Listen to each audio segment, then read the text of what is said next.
Welcome to crime confessions. గతంలో గ్రామాల్లో ఉన్న పరిస్థితుల ప్రభావంతోనో లేదా భావజాలం మీద ఉన్న అభిమానంతోనో కొంతమంది అడవి బాట పట్టారు. ఆ విధంగా అడవిలోకి వెళ్ళిన తర్వాత పేద ప్రజల కోసం నిరంతరం కృషి చేశారు. ఎండనక వాననక చలనక నిరంతరం అడవిలో ఉండి అక్కడున్న చుట్టుపక్కల ఉన్న ఆదివాసులకు కానీ చెంచులకు కానీ వాళ్ళ అభివృద్ధి కోసం నిరంతరం కృషి చేశారు. కొంతకాలం ఆ విధంగా అడవిలో ఉన్న తర్వాత, కొంతకాలం కాదు కొన్ని సంవత్సరాలు అడవిలో ఉన్న తర్వాత పార్టీ మీద అభిమానంతోనో లేదా వ్యక్తిగత కారణాలతోనో లేదా మరో ఇతర సమస్యలతోనో అడవి బాట వదిలి బయటకు వచ్చారు. ఆ విధంగా జనజీవన స్రవంతిలో కలిసిన వారిని పరిచయం చేసే కార్యక్రమంలో ఈ వారం మన గెస్టులు ఒకరు కాదు ఇద్దరు కాదు, నక్సల్స్ కుటుంబం. దాదాపు 14 సంవత్సరాలు అరణ్యంలో జీవితం గడిపిన వాళ్ళు పద్మ, తర్వాత మైను కుటుంబం మీద మమకారంతో అన్నకి జైలు పాలు చేసిన తర్వాత పార్టీ ఎక్కడైతే స్పందించలేదో దాంతో వాళ్ళు తిరిగి జనజీవన సంస్థ కలిసిన తర్వాత కొంతమంది నక్సలైట్లు సెటిల్మెంట్లు చేసుకు బతుకుతుంటే వాళ్ళు మాత్రం సాధారణ జీవితం గడుపుతున్నారు. వాళ్ళ జీవన విధానం ప్రస్తుతం ఎలా కొనసాగుతుంది, 2014లో లొంగిపోయిన తర్వాత 2024 వరకు వాళ్ళ జీవనం ఎలా కొనసాగుతున్న విషయాన్ని మైను తర్వాత పద్మగారు అని తెలుసుకుందాం. అన్న చెప్పండి, 2014లో ప్రమోద్ కుమార్ గారి ముందు మీరు లొంగిపోయారు. లొంగిన తర్వాత అప్పటికే ప్రభుత్వం కొన్ని మీకు సరెండర్ నక్సల్స్ ఇవ్వాల్సిన పథకాలన్నీ కొన్ని ఇచ్చినట్లున్నాయి. కానీ కొంతమంది నక్సలైట్లు మీ మాజీలు అని చూపించుకుంటూ సెటిల్మెంట్ చేసుకుంటూ దందాలు చేసేవారు. ఆ క్రమంలో మీకు నయీం అనే వ్యక్తి ఏమైనా ఎదురుపడ్డా? పడలేదా? సరే, మీ జీవన విధానం ప్రస్తుతం ఎలా కొనసాగుతుందండి 2014 తర్వాత? ఫస్ట్ రాగానే అయితే మనకి ఏం ప్రూఫ్లు లేవు, ఏ ఆధారాలు లేవు కదా. రాగానే ఇంకా వేరే వాళ్ళ పేర్లతో అంటే పనికి ఆహార పతంగం అంటారు కదా, అది ఉపాధి పది అంటే 100 రోజులు కరువు పని అంటారు కదా, దాంట్లో పోయినాం అందరం పని కోసం. అది చేస్తా ఇంకా ఆధార్ కార్డులు ఈ ప్రూఫ్లు ఇక్కడ లోకల్ ప్రూఫ్లు సేఫ్ తీసుకున్నాము. మీ స్వగ్రామం ఎక్కడ? మీరు ఎందుకు అడుగుపోబట్టారు? మాదైతే ఛత్తీస్గఢ్ స్టేటు. అంతకుముందు మధ్యప్రదేశ్ అని ఛత్తీస్గఢ్ మళ్ళీ ఒకటేగా ఉన్నది, తర్వాత విడిపోయినాయి. మా సుక్మా జిల్లా కొంటా బ్లాకు కరిగుండం అనే ఊరు మాది. మనం పార్టీలో పోయింది 97లో, పార్టీలో పోయింది 97లో. మాదైతే ఇంకా పార్టీ ఎప్పుడు మనం పుట్టకముందే మా ప్రాంతంలో పార్టీ ఉన్నది. అంటే పార్టీ ప్రభావంతో మేము పుట్టినాం అన్నట్టు. మా ఊరు కూడా నిలబడడానికి పార్టీ కారణము. ఊరికి అందరికి భూములు అందడం కూడా పార్టీ కారణం. పార్టీ ప్రభావంతోనే మనము పార్టీలో పోవడం అయింది. ఎంతవరకు చదువుకున్నారు అప్పుడు మీరు? మనము 8వ క్లాస్ దాకా చదువుకున్నాం కిష్టారంలోనే. అది అంటే మీ ఊర్లోనే పార్టీ ఉంటుంది కాబట్టి మీరు అట్టే అడుగులేదు. అవునా? ఎక్కడ ఫస్ట్ పని చేశారు? మనము అంటే మా ఊరు నుండి రిక్రూట్ అయినాక గొల్లపల్లి అని ఎల్ఓఎస్లో పనిచేయడం అయింది. తర్వాత పామేడ్ ఏరియా, తర్వాత ఇంకా మిలిటరీ వింగ్లో పోవడం అయింది అన్నట్టు. అంటే మిలిటరీ డిపార్ట్మెంట్లో పోవడం అయింది. పోయే ముందు మనం దానికైనా అంటే పార్టీ తరపున ఇటు పోవడానికి కారణాలు కొన్ని ఉన్నాయి. అంటే లేస్తే ఉంటే మొత్తం పార్టీ ప్రభావం కదా. మా ఊర్లో అంటే అక్టోబర్ క్రాంతి అని చైనా విప్లవం గురించి 98లో పెద్ద మీటింగ్ జరిగింది అన్నట్టు. దాంట్లో విజయ్ అని మాకు ఏసీ సెక్రటరీ ఉండే, ఏసీ సెక్రటరీ కిష్టారంకు ఎల్ఓఎస్ కమాండర్ కొడతానే. అప్పుడు మా ఊర్లో దగ్గర వేల మందిలో జనాలు వచ్చిండు అన్నట్టు. ఆ మీటింగ్ చైనా గురించి బాగా చెప్పిండు. దానికైనా ముందు మా ఊర్లో ఈ లంక పాపరెడ్డి, కోపడ్ గాంధీ, తర్వాత మొన్న మర్కం గోపన్న అని ఈ మధ్యన జైలు నుండి బయట వచ్చాను కదా. మాకు చిన్నప్పటి నుండి అంటే 90, 91 అప్పటి నుండే మా ఊర్లో రావడము, జనరల్గానే పార్టీ సంబంధించిన ప్రతి ఒక్క సందేశం పాంప్లెట్ రూపంలో ఇవ్వడమో లేకపోతే మన ఊర్లో మీటింగ్లు పెట్టి చెప్పడం ఇలాంటివి చేసేటోళ్ళు. ఆ టైంలో మనకైతే ఊర్లో వేరే సమస్యలు ఏం లేవు. ఆల్రెడీ సమస్యలు ఏవైతే ఉన్నాయో ఫారెస్ట్ ద్వారా ఉన్న సమస్యలు పార్టీ పరిష్కరించింది. అంటే ఆ ఊరు పెద్ద అభయారణ్యం, అంటే సెంచురీ మళ్ళీ నేషనల్ పార్క్ టైప్. అది ఆ ఏరియాలో ఈ బయట నుండి వచ్చిన కొత్త ఊర్లు ఏవైతే ఉన్నాయో ఆడ ఆ, ఆగొద్దు మొత్తం లేకుండా అంటే దూరం ఉండాలనే దాంతో పెద్ద అభయారణ్యం డెవలప్ చేయాలనే దాంతో వాళ్ళు ఫారెస్ట్ వాళ్ళు అంటే గవర్నమెంట్ ఉండేది. ఆ సందర్భంలో ఫారెస్ట్ వాళ్ళని రానియకుండా చేయడము, తో మీరు పోడు వ్యవసాయం చేయండి అనేది పార్టీ చెప్పడము అట్టా. అంటే మీకు లంక పాపరెడ్డి అన్న గోపన్న వీళ్ళందరూ మనము ప్రవాసం చేశారు. ఇంట్లో కోమటి ఉన్నప్పుడు గాంధీ మనకు గారు. పరిచయం, మనకు ఇంట్లో మన పార్టీలో రాకముందు నుండే ఎప్పుడు ఇంట్లోనే వెళ్ళారు మీరు పార్టీలోకి? 98లో పోయినాం. 98లో. 98 నుంచి యూజీలో ఉన్నారా? అంతే. మిలిటరీ దీంట్లోనా? అంటే 98 నుండి 2003 దాకా ఆర్గనైజేషన్ అంటే మామూలుగా ఉన్నాం దళాలతో. తర్వాత 90 అంటే 2003లో ఏమో అక్కడ నుండి ప్లాటూన్లో తీసుకుపోయినాం. ఓకే. మీరు ఛత్తీస్గఢ్ దండకార్యం, అక్కేమో నల్లమల, మీ ఇద్దరికి ఎవరు కలిపారు? పార్టీనా?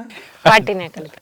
కానీ పార్టీ ఉన్నప్పుడు కూడా జంతన్ సర్కార్ లాంటి సర్కారు ఏర్పడి మీరు అన్నట్లుగా సమిష్టంగా లాభాలు పొందాలని ప్రయత్నం చేసిన తర్వాత కూడా అక్కడ వస్తు మార్పిడి పద్ధతి ఇంకా ఎందుకు ఉందంటారు? ఇప్పుడు లేదు అది. ఇప్పుడంటే ఈరోజు ఉండకపోవచ్చు, ఆ, మీరు ఉన్న టైంలో ఉంది కదా. అప్పుడు మనం ఉన్నప్పుడు కూడా లేదు, అంతకుముందు ఎప్పుడో పోయింది అది.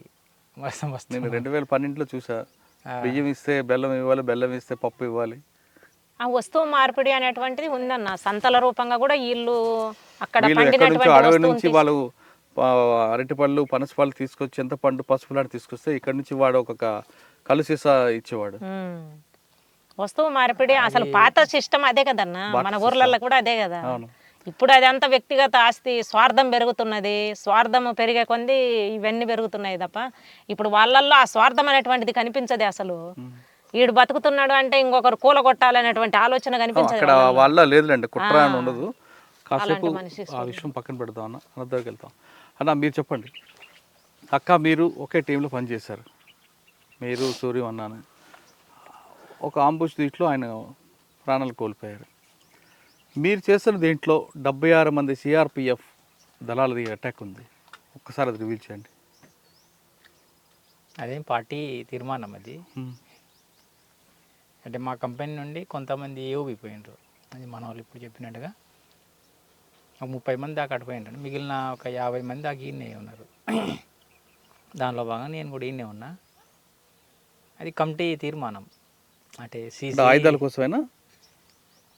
ఆ టైంలో గవర్నమెంట్ ఒకటి గ్రీన్ అంట్ అని ఒక పెద్ద ఆపరేషన్ పెట్టింది అన్నట్టు.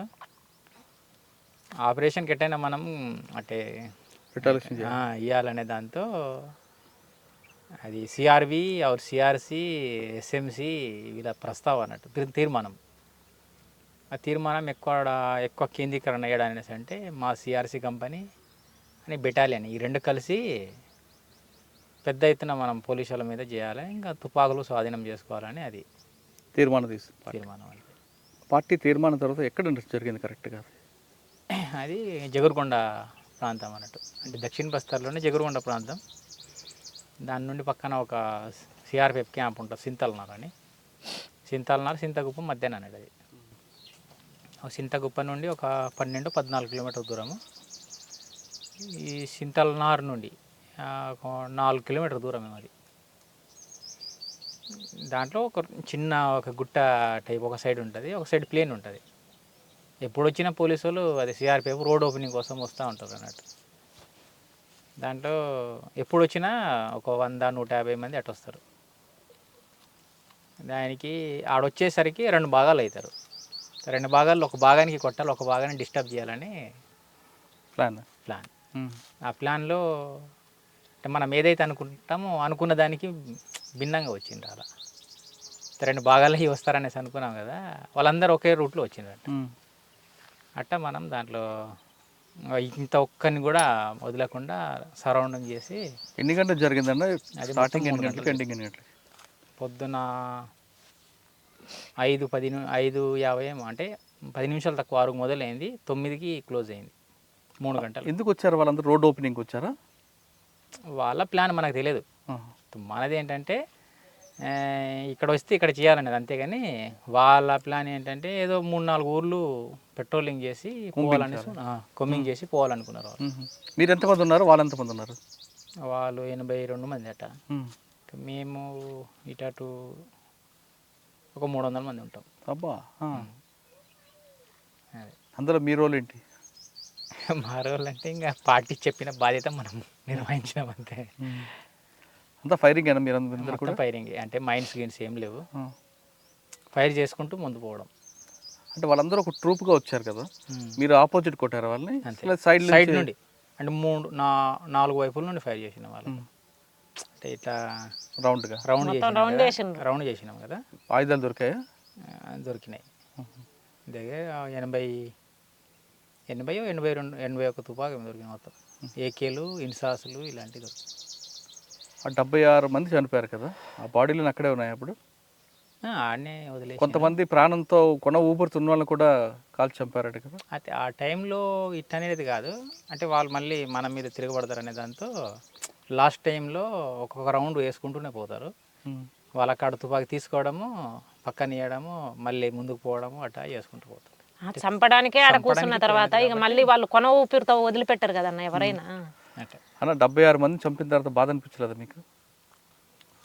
మనకు ఆ టైంలో మనకు బాధలు గీదలు ఏముంటాయి, ఎందుకంటే ఇంకా ఊర్లో అటు తాడమెట్ల అనే ఊరు ఉంది, దగ్గర దగ్గర ఒక 70 ఇండ్లకు తగలబెట్టిండ్రు వాళ్ళు. అంటే సిఆర్పిఎఫ్, ఎస్పీఓలు, సల్వాజుడు గుండలు, తర్వాత తిమ్మాపురం అనే ఊరికి మొత్తం దగ్గర దగ్గర ఒక ఇటు 90-100 ఇండ్లకు తగలబెట్టాను. అలాంటి కసి ఉంది కదా, అంటే వాళ్ళకు పోయి అంటే ఆ ఏరియాలో పోయి వీళ్ళు ఇది చేస్తూ ఉంటే వీళ్ళని ఖచ్చితంగా ఏదో ఒకటి చేయాలనే దాంతో ఉన్నది. సల్వార్జుడం సంబంధించిన పార్టీ వాళ్ళు కూడా చనిపోయారు కదా. మహేందర్ తనయ మహేందర్ కర్మ ఆ అటాక్ వచ్చి చెప్పండి సార్. మహేంద్ర కర్మ అటాక్లో మనం లేము. లేరా? కానీ మీకు తెలుసట కదా. తెలుసు, కానీ మనం ఎక్కడో ఒడిశాలో ఎక్కడో మా కంపెనీకి తీసుకుపోయాడు, మనకు తెలియదు పెద్దగా.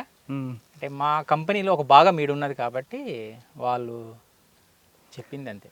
ఓకే, 76 మంది సిఆర్పిఎఫ్ అటాక్ తర్వాత మైను పేరు ఒకసారి మారుమోగింది. పోలీసులందరూ ఎందుకు టార్గెట్ చేస్తారు? అది ఇది ఒక విషయమేనా లేదు ఇంకా చాలా టాపిక్లు ఉన్నాయి అందులో?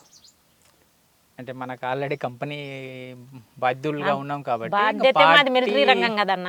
మిలిటరీ రంగం అయిన తర్వాత పార్టీ ఏ నిర్ణయం తీసుకున్నా దాన్ని చేయాల్సిందే. మేము చెయ్యము ఈ రంగంలో. మాది మిలిటరీ రంగం. మిలిటరీ రంగం అంటే పార్టీ వాళ్ళని ఇన్ఫార్మర్ను చంపమన్నా ఇన్ఫార్మర్ను చంపాలి, ఈడ పెత్తందారి అంటే ఆ పెత్తందారిని చంపాలి. ఈడ మీరు ఆంబూసి కూర్చొని పోలీసులను చంపాలంటే పోలీసుల కోసమైనా చేయాలి. లేదు ఓన్లీ వీళ్ళని చంపడం కోసమే మనం వెళ్ళాలి, మనకు వెపన్స్ దొరక్కపోయినా పర్వాలేదు అనుకుంటే దానికైనా వెళ్ళాల్సిందే. అప్పుడు ఇంకా పాపభీతి అనేటువంటిది. ఎందుకంటే ఒక మనిషి చనిపోతే ఎవరికైనా పాపమే. ఇప్పుడు వాళ్ళకు మాకు వ్యక్తిగత కక్షలు ఏం లేవు కదా పోలీసులకు మాకు. కాబట్టి కానీ మేము ఒకవైపు ఒక వర్గాన్ని కాపాడడం కోసం మేము చేస్తున్నాం, వాళ్ళు ఒక వర్గాన్ని కోసం వాళ్ళు వస్తున్నారు. కాబట్టి ఫైరింగ్ స్టార్ట్ అయిన తర్వాత మేము గాయాలైనా మమ్మల్ని వదిలిపెట్టరు, మేము దొరికినా. ఇప్పుడు అదే అంబుష్లో మా కామ్రేడ్స్ కూడా చనిపోయిండ్రు. వాళ్ళని మోసుకొని వెళ్ళేసి ఊర్లలోకి తీసుకెళ్ళేసి దాన సంస్కరణలు చేసినాము. రైడులలో అయినా అంబుష్లలోనైనా ఒక మిలిటరీ రంగంలో ఉన్నప్పుడు పార్టీ ఏ నిర్ణయం తీసుకుంటుందో దాన్ని అమలు చేయడమే మా బాధ్యత. 76 మంది చంపిన తర్వాత అదే చంపడం అనరు, మీ భాషలో ఎక్స్చేంజ్ ఆఫ్ ఫైర్ జరిగిన తర్వాత పోలీస్ వైపు నుంచి కూడా మీకు ఖచ్చితంగా ఉంటుంది. అది స్టార్టింగ్ పోలీస్ తరఫున అయింది ఆ రోజు. అయితే మనం అనుకున్నది ఒకటి, జరిగింది ఒకటి. అసలు కాల్పుల కారణం వాళ్ళేనా? అది మనం మామూలుగానే ఆ టైంలో అంటే డేరా మనకు అది చాలా అంటే 2-3 నిమిషాలు అయిపోదు. అంటే మామూలుగానే ఉన్న టైంలో వాళ్ళు మనం ఉన్న ప్లేస్లో వాళ్ళు వచ్చేసిండ్రు, వాళ్ళే ఫస్ట్ ఫైరింగ్ చేసిండ్రు ఆ రోజు. అయితే సడన్గా జరిగింది అది, మనకి స్కౌట్కు తెలియదు, మిగిలిన బ్యాచ్లు మేము అలర్ట్ కాలేదు. సో ఆ టైంలో జరిగినప్పుడు దగ్గర 3 గంటల కాలం కదా. సో 3 గంటల కాలంలో మా తరపున ఒక 8 మంది చనిపోయిండ్రు. అందులోనే 8 మంది, ఒక 10 మంది దాకా మామూలుగా ఇంజూర్డ్ అయినరు. అన్న మీరు చెప్పిన ప్రాంతం అంతా మైదాన ప్రాంతం లాగా ఉంటుంది కదా, అది పెద్ద పెద్ద కొండలు ఏం కావే కాదు, అసలు కొండలు అదే చెట్లు కనిపిస్తుంటే అక్కడక్కడ అంతే. నాకు ఆ ప్రాంతం ఐడియా ఉంది నాకు. చెట్లు కనిపిస్తాయి కానీ మనుషులు ఎదురెదురు చూసుకోవచ్చు, కానీ ఫైరింగ్ ఎలా మీరు క్రాస్ ఫైర్ చేసుకున్నారు? అంటే మనము ఒక చేయాలనుకున్నప్పుడు ఇప్పుడు పద్మ చెప్పినట్టుగా ఇది ఒక చర్యలు చేయాలనుకున్నప్పుడు ఒక 5-6 రోజులు 10 రోజులు దాని గురించి ప్రాక్టీస్ చేస్తారు. ఓకే, అంటే దూరం ఉన్న శత్రువుని ఎట్లా మనం ఫైర్ చేయాలి, దగ్గర పోయి దగ్గరలో ఉన్నప్పుడు ఎట్లా మనం ఫైర్ చేయాలనేది చిన్న చిన్న స్కిల్సే ఆహా. అవి దగ్గరుండి నేర్పిస్తారు కమాండర్లు అనుకున్న వాళ్ళు ఆ. బాగా నేర్పిస్తారు. అంటే ఆర్మీ అంటే ఆర్మీ అన్నట్టుగానే ఆర్మీలో ఒక రకం ఉంటుందేమో కానీ దీనిలో ఒక కసితో నేర్స్తారు. ఆ క్రాస్ ఫైరింగ్లు ఇలాంటివి ఏముండవు అసలు.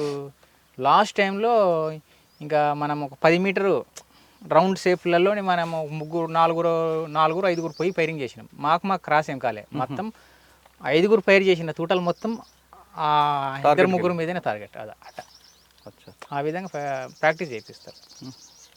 76 మంది ఇంత ఇష్యూ అయిన తర్వాత ఎక్కడికి వెళ్ళిపోయారు మీరు? పక్కనే అదే తాడిమెట్ల అనే ఊరు ఉంది కదా, అడిగి వచ్చినాం. అంటే మేము ఎక్కడైతే రోజు అప్ అండ్ డౌన్ చేస్తామో అంబుస్ కోసం ఆ ఊర్లోనే వచ్చినాం. దాని మీద సమీక్ష జరుపుకున్నారా? దాని మీద సమీక్ష జరిగిందా?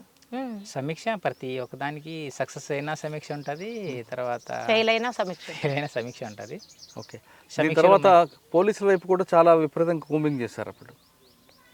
ఆ టైం అది నక్సలైట్లు ఏది ఏమంటారు కోట అది కాబట్టి కోటలోకి లోపలికి అసలు బ్యాచ్ వచ్చేది కాదన్న. ఈ రోడ్ల మీద జరగడం అనేది లేదనేది లేదు, చేసిండ్రు కానీ అది. ఇది కాకుండా మీరు చేసినవి ఏమున్నాయండి ఇంకా? అట చేసిన చాలా ఉన్నాయి. చెప్పకుండా దామన్జోడి రైడ్ కూడా చేసినాం కదన్న. దామన్జోడి ఏంటి? అదే నాల్కో కంపెనీ కొరపుట్లో నాల్కో అనే కంపెనీ ఉంది కదా, దాని మీద సిఐఎస్ జెల్టిన్ కోసం చేసినాం. కొరపుట్టు ఇలాంటివి ఉన్నాయి. కొరపుట్టు పోలీస్ స్టేషన్ మీద, జిల్లా హెడ్ క్వార్టర్ మీద. ఎక్కడి నుంచి వచ్చారు? సుక్మా నుంచి వచ్చారు అప్పుడు? లేదు ఇక్కడే మన ఇల్లు డీకే నుండే ఏఓబి. అంటే మనము చర్య కోసం ఆడికిపోయినాంలే కానీ మూవ్ అయిందంతా మొత్తం ఇదే వైజాగ్ ఏదో ప్రాంతం మనకు తెలియదు. ఏఓబి పెద్ద కొండలు ప్రాంతం, ఆ ప్రాంతం నుండి మూవ్ అయ్యి చేసినాం. కూనేరు రైల్వే స్టేషన్ మీద అది మనకు తెలియదు, అది లోకల్ వాళ్ళు చేశారన్న.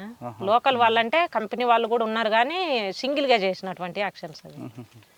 ఇక్కడ ఏఓబిలో ఎస్ఆర్ పైప్ లైన్స్, అదే నాలుగో కంపెనీ అంటే అదే కదా. అది నాలుగో సపరేట్ ఎస్ఆర్ పైప్. ఇక్కడ చిత్రకొండ దగ్గర చెప్తున్నా ఎస్ఆర్ పైప్ లైన్స్. అవి అక్కడ లోకల్ కంపెనీలో చేసాను, లోకల్ ప్లాట్ఫామ్ సేవ చేసినాయి. దామన్జోడి మీది? దామన్జోడి, కొరాపోటు ఇలాంటివి. మీరు ఎన్నిసార్లు తప్పించుకున్నారు ఎక్స్చేంజ్ ఆఫ్ ఫైర్ నుండి? మన మీద ఎప్పుడు జరిగింది లేదు. ఒక్కసారి ఇక్కడ మన ఏదో ఏ ఏరియా కానీ ఏఓబి ప్రాంతంలో ఒకసారి జరిగింది. దాంట్లో ఇద్దరు మేము చనిపోయినారు.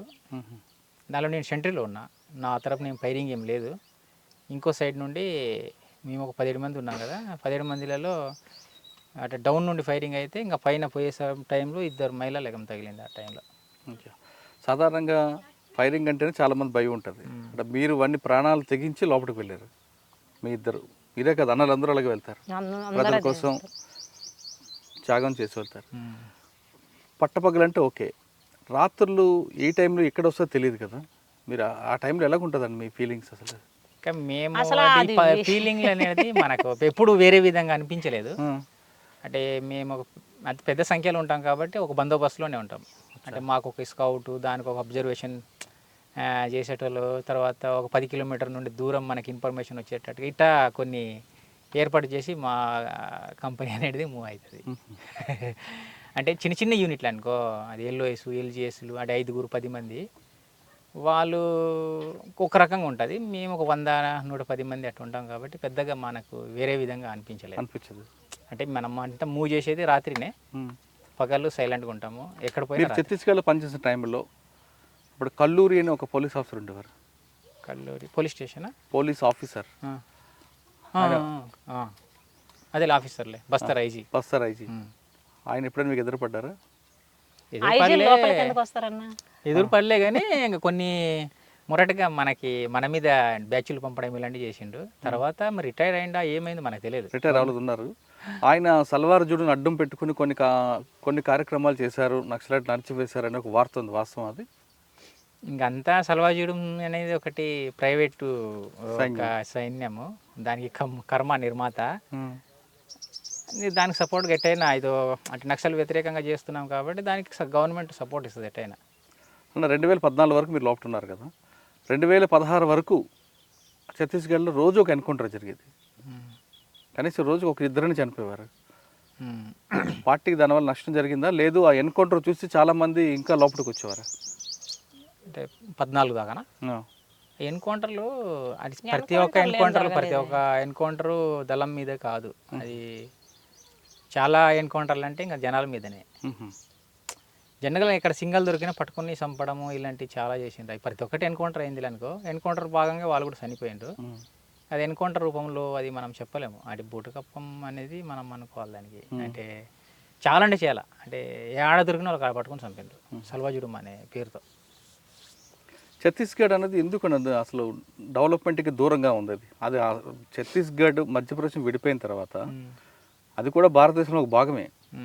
ఛత్తీస్గఢ్ అవ్వచ్చు, బస్తర్ అవ్వచ్చు, లేదా సుక్మా కానీ, దంతెవాడ, ఈ ప్రాంతం అంతా అబూజ్మాడ్, ఈ ప్రాంతం అంతా కూడా భారతదేశంలో భాగమైన డెవలప్మెంట్కి ఎందుకు దూరంగా ఉంది? డెవలప్మెంట్ అంటే దేనికి డెవలప్మెంట్? రోడ్ లేదనేనా, లేకపోతే రోడ్డు అంటే అది కాకుండా అక్కడ ఇప్పటికి కూడా ఆదివాసీలు వాళ్ళు ఇంకా మామూలుగానే ఉన్నారు. వాళ్ళకి రూపాయికి కాయిన్కి తేడా తెలియని పరిస్థితులు ఉన్నారు. దాని కారణం ఏమనుకోవచ్చు? అంటే రూపాయి నోటుకి కాయిన్కి ఈ రెండింటికి వ్యత్యాసం కూడా తెలియని ఆదివాసులు ఉన్నారు అక్కడ. దానికి కారణం ప్రభుత్వం ఒక లేకపోవడమా, లేదు మీరున్నారు కాబట్టి ప్రభుత్వం రాకపోవడమా? ఒకవేళ మీరు కూడా ఉండి వాళ్ళలో ఎందుకు రాజకీయ చైతన్యం కానీ, ఆ పరిజ్ఞానం కానీ పెంపొందిల్లిపారు? అంటే ఒకప్పుడు పార్టీ రాకముందు ఒక రకం ఉన్నారు, పార్టీ వచ్చిన తర్వాత వ్యవసాయం రంగంలో అందరూ బాగా యాక్టివ్గా ఇది చేయడం అయింది అన్నట్టు. డెవలప్ అంటే అప్పులేని డెవలప్ అనుకో, అంటే ఒక్కరికొకరు సహాయంతో ఉండి బతికే ఒక మంచి సంస్కృతి అది. అంటే ఆ ప్రాంతంలో డెవలప్ అంటే ఏదో బిల్డింగ్ కడితేనే డెవలప్, లేకపోతే రోడ్డు ఉంటే డెవలప్ కాదులేండి. తర్వాత ఏదో ఇంకా మొత్తం పెద్ద ఎత్తున వెహికల్స్ ట్రాన్స్పోర్ట్ వ్యవస్థ ఉంటే డెవలప్ అనేది కాదు. ఆ ప్రాంతంలో అది ఒక డెవలప్ అనుకో. ఆ విధంగా అంటే ఎవరికి ఒక ఎకరా పొలం లేదు అనేది ఎవరికి లేదు, ఒక్కరికి పొలం పంపిణీ చేసింది. తర్వాత ప్రతి ఒక్కరు వ్యవసాయం చేస్తారు, ప్రతి ఒక్కరు సమానం బతకాలనే ఉద్దేశంతో ఉంటున్నారు అన్నారు దాంట్లో. ఇంకా దానికి డెవలప్ అన్డెవలప్ అనేది దాంట్లో ఏం తేడా లేదు. బయట నాలెడ్జ్ లేదు తప్ప మామూలు జీవనానికి సంబంధించిన డెవలప్మెంట్ అన్ని రకాలు ఉన్నాయి వాళ్ళకి. అక్కడ పార్టీ జనతను సర్కారం పెట్టింది, దాని యొక్క ప్రయోజనం ఎలా జరిగిందంటారు? జనతన సర్కారులలో మనకి ఆల్రెడీ మీకు కొన్ని సమీక్షలు ఇవన్నీ ఇన్ని ఉంటారు, ప్రతి ఒక్కటి ఉంటుంది దాంట్లో. అంటే బాలల సంఘం అది సంఘం రూపంలో కాదు, అంటే జనాలకు ఎడ్యుకేషన్ రూపంలో తీసుకొచ్చేటి కొన్ని స్కూల్స్ కూడా నడిపించారు, అది జనతన సర్కారే. తర్వాత మన మెడికల్స్ రూపంలో కూడా మనకి బాగా శిబిరాల్లాగా ఏర్పాటు చేసి ప్రతి జనతన సర్కార్ కింద ఒక వాళ్ళకున్న ఎడ్యుకేషన్ ప్రకారం వాళ్ళు మెడిసిన్స్ చేయడం ఫ్రీగా. ఇలాంటి అంటే సమిష్టి తత్వాన్ని, అంటే ఏ వ్యవసాయం పని చేయాలన్నా సమిష్టినే, ప్రతి ఒక్కటి. ఊర్లో ఆవులు చేయడం లేదు, అందుకు కలిపి చేసుకోవాలి, ప్రతి ఒక్కటి కలిపి చేసుకోవడం. ఊర్లో ఒక 10 ఇండ్లు ఉన్నాయనుకో, 10 ఇండ్లు కలిసే చేస్తారు ప్రతి ఒక్కటి. 10 మందికి ప్రతి ఒక్కరికి ఆవులు ఉన్నాయనుకో, రోజొకరు ఆవుల కోసం పోతారు, ఒక ఇంటి వాళ్ళు, రేపు ఇంకో ఇంటి వాళ్ళు, రేపు ఇంకో, అంటే 10 రోజులు వచ్చేసరికి ఒక రౌండ్ తిరిగి వస్తుంది అన్నట్టు ప్రతి ఒక్కటి. ఇప్పుడు ఈడేమో కూలీ ఇస్తేనే ఒక్కరి కాడ పని కోసం పోతారు కదా, అక్కడ అట్ట కాదు. నా కాడ పని అయిపోయేదాకా మిగిలిన వాళ్ళు వస్తారు, నేను వాళ్ళ కాడ అట్నే పోతాను. డబ్బు ఏముండదు, అవసరం లేదు ఆ డబ్బు. ఓన్లీ ఏమో బట్టలు కొనడానికి, ఉప్పు కొనడానికి తప్ప మిగిలిన అన్నీ ఆడనే చేసుకుంటాను. ఇప్పుడు మీకు ప్రభుత్వం భూమి ఇచ్చింది కొంత భాగం, ఆ భాగంలో ఏం పండిస్తున్నారు, దీన్ని ఒక షేపుకి తీసుకొచ్చారు. ఈ షేపుకి రావడానికి మీరు ఎంత పడ్డ కష్టం ఏంటి అన్న? మాకు గవర్నమెంట్ భూమి ఇచ్చే నాటికి అది అక్కడ ఉన్నటువంటి బీడు భూములుగానే ఇది ఉన్నది. ఇక్కడ మేము కరువు పని కింద పని పెట్టేసుకున్నాం, కలెక్టర్ను అట్లా అడిగేసి కరువు పని కింద ఏపీఓని అడిగేసి ఇది కరువు పని కింద పెట్టించి మాకేమన్నా రాళ్ళు తీసే పని చేయించండి అన్న, లేకపోతే ఈ భూమి మేము చేసుకోలేమని చెప్పేసి అన్నాము. అట్లా కరువు పని కింద పెట్టించిండ్రు.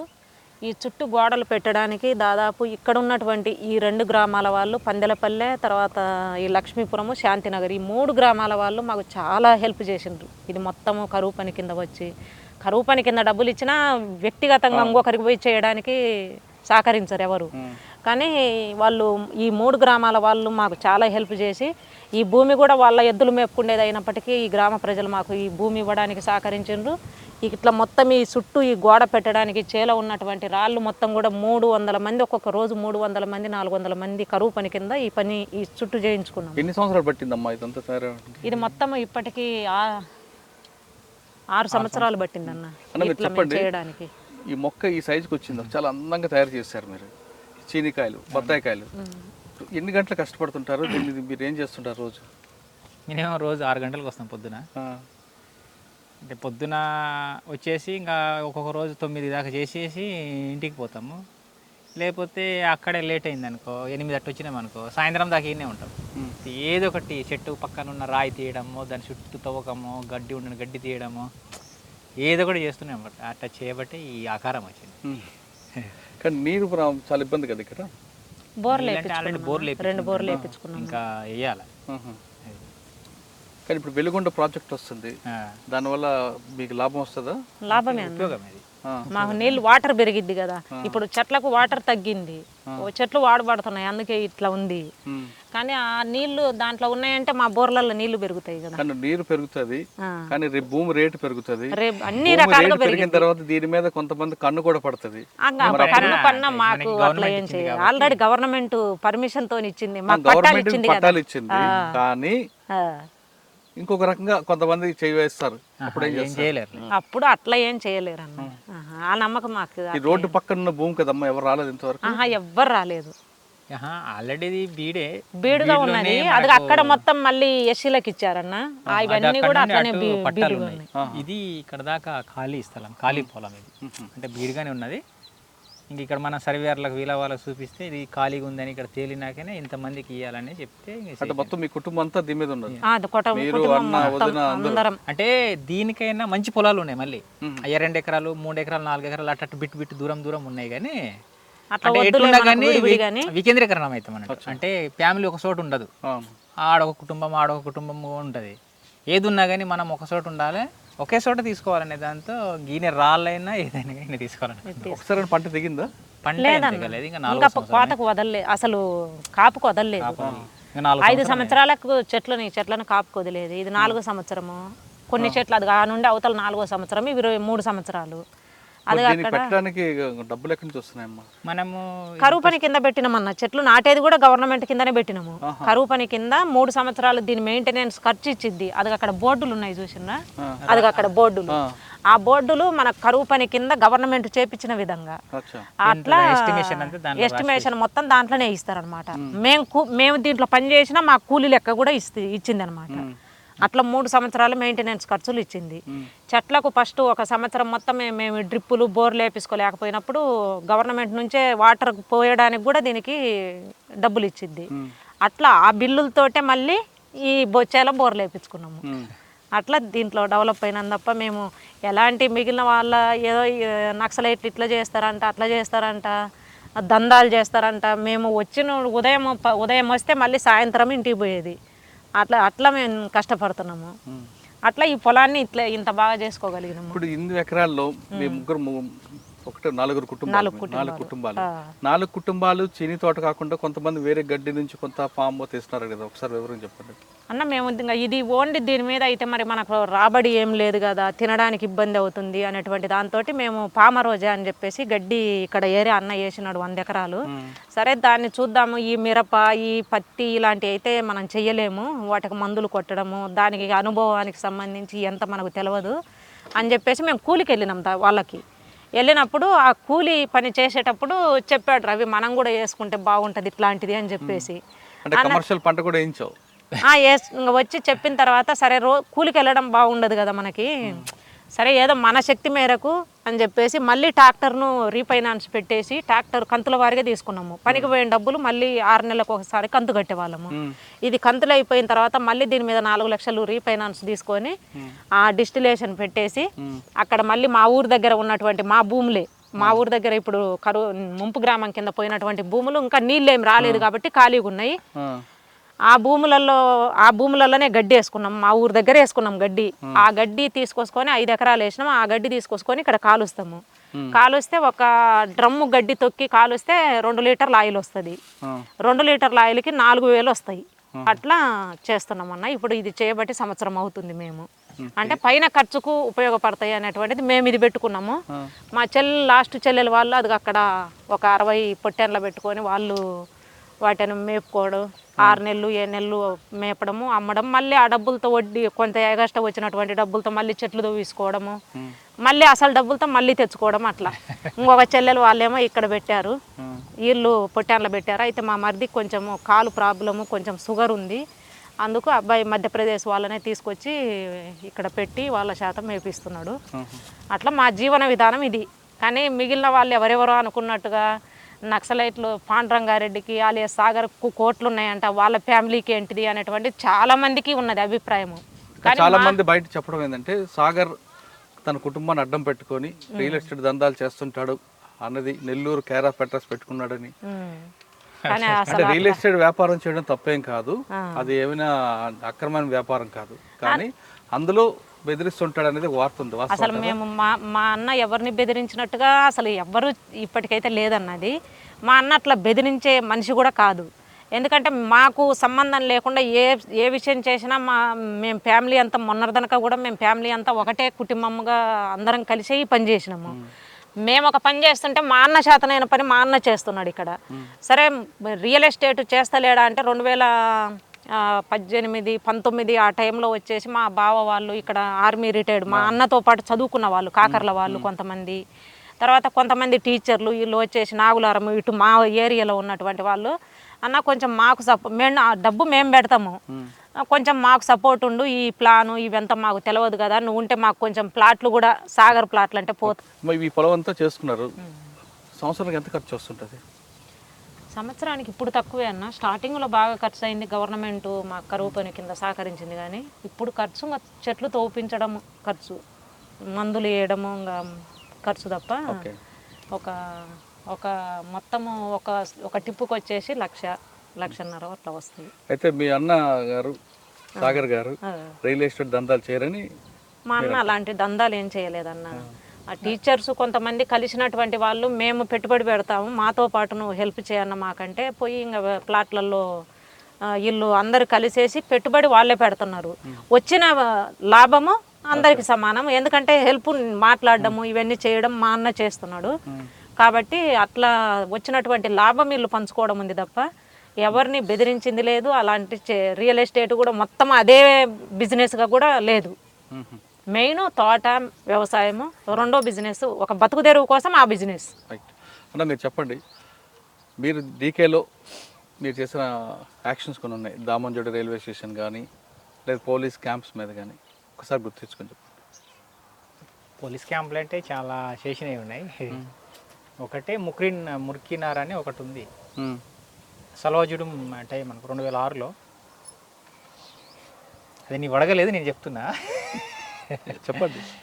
జనరల్గానే పెద్ద ఎత్తున పోలీసు వాళ్ళు ఉంటారు దాంట్లో, అంటే పక్కన ఉంటారు, సైడ్ అంటే రోడ్డు మీద ఉంటారు. ఇంకంత పగలు రాత్రి అన్నట్టు లేదు బిజాపూర్ జిల్లా అది. అది కొత్తగా క్యాంప్ పెట్టింది అన్నట్టు, అంటే మామూలు అవుట్ పోస్ట్ టైప్ ఒక కొత్త క్యాంపు. దాంట్లో అది కూడా పార్టీ తీర్మానమే అనుకో, మన తీర్మానాలు ఏముండవు. అవును, అది సల్వాజుడు వ్యతిరేకంగా చేసిన ఒక చర్య అన్నట్టు. అది అటు నుండి మాడ్ నుండి ఒక కంపెనీ వచ్చింది, ఇక్కడ నుండి రెండో కంపెనీ, అంతా కలిసి చేయడానికి పొద్దున హైవే మీద పోయే ఒక బస్సును కిడ్నాప్ చేసి కొంచెం ఒక రోడ్డుకు 2 కిలోమీటర్ దూరంలో తీసుకుపోయేసి అక్కడ ఉన్న సవారీస్ ఉంటారు కదా, జనాలు ఉంటారు కదా, వాళ్ళని దించి ఆ బస్సు మనం ఎక్కడం పొద్దున, అంటే 7:30-8 ఆ టైంలో. అది ఎక్కేసి ఇంకా ఒక 5 నిమిషాల్లోనే క్యాంప్లో పోతాం అన్నట్టు. పక్కనే క్యాంప్లో పోయేసి ఇంకా టక ఎవరు పోస్ట్లో వాళ్ళు పోయేసి ఫైర్ చేసుకుంటూ పోతాము. ఒక 25 నిమిషాల్లోనే ఉన్నోళ్ళకి అందరిని చంపేసి మిగిలిన తుపాకులు తీసుకొచ్చాం.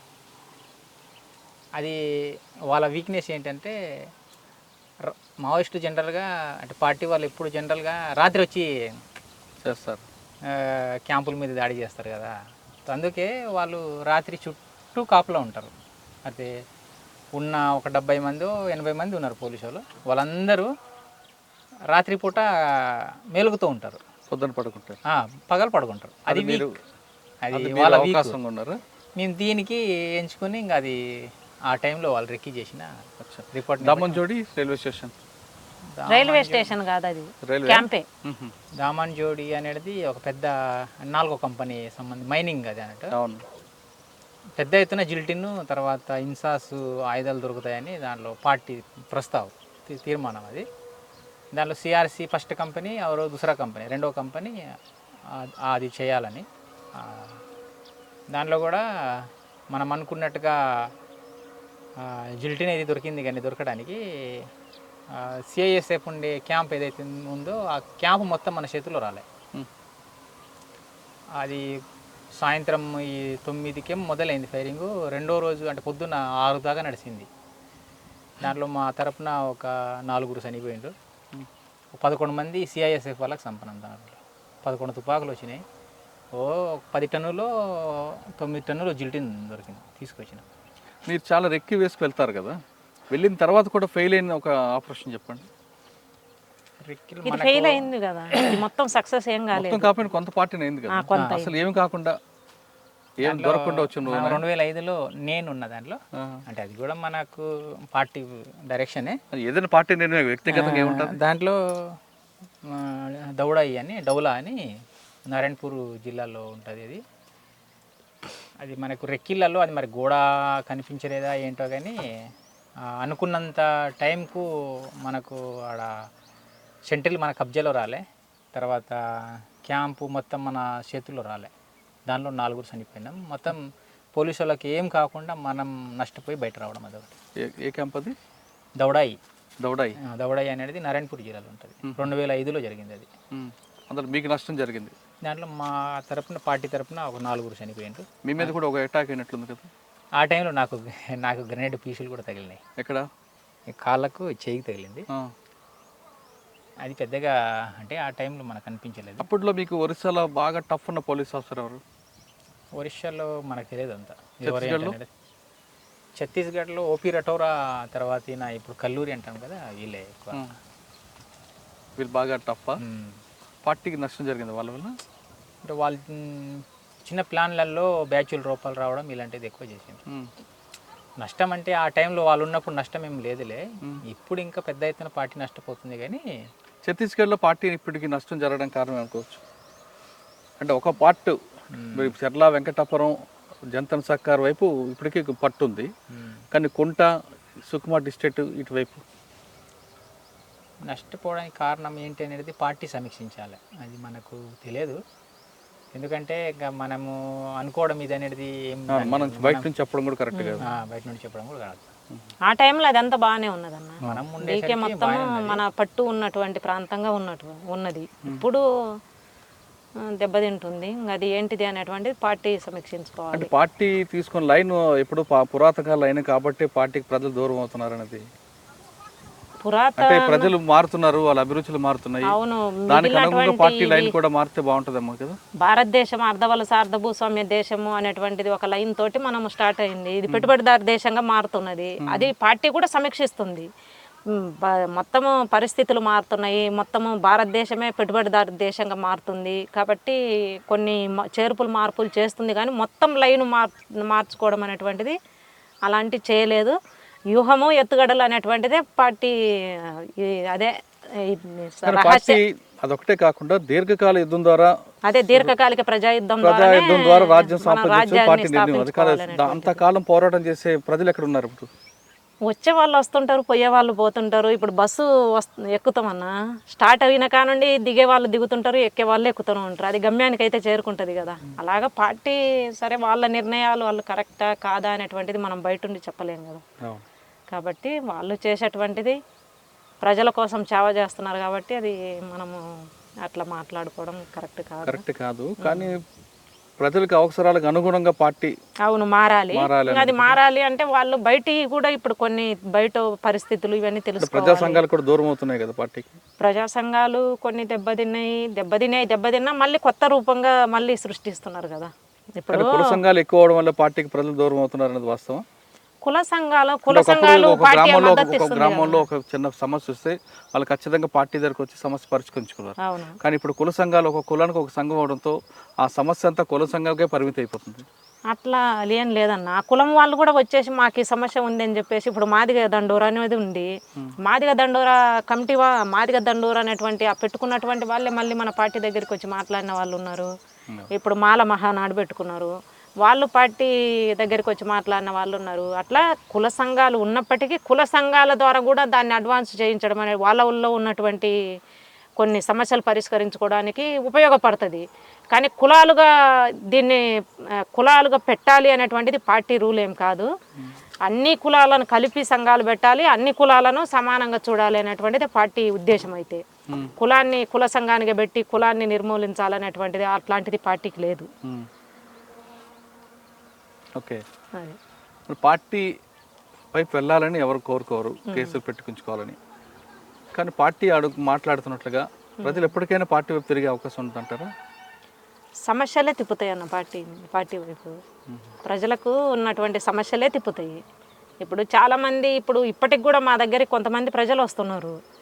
అన్న అప్పుడు మీరున్నప్పుడు అయితే ఫారెస్ట్ వాళ్ళు లేరన్న, మాకు బాగున్నది, ఇక్కడ కర్రలు కొట్టుకునే వాళ్ళము, కర్రలు చేసుకొని బొంగులు కొట్టుకొని బతికే వాళ్ళం, మాకు ఇప్పుడు ఇబ్బంది అవుతుంది అన్న అని చెప్పేసి చెప్తారు. మరి ఇప్పుడు మేము తుపాకులు పట్టుకోవాలన్నా అని అడుగుతున్నాం మేము.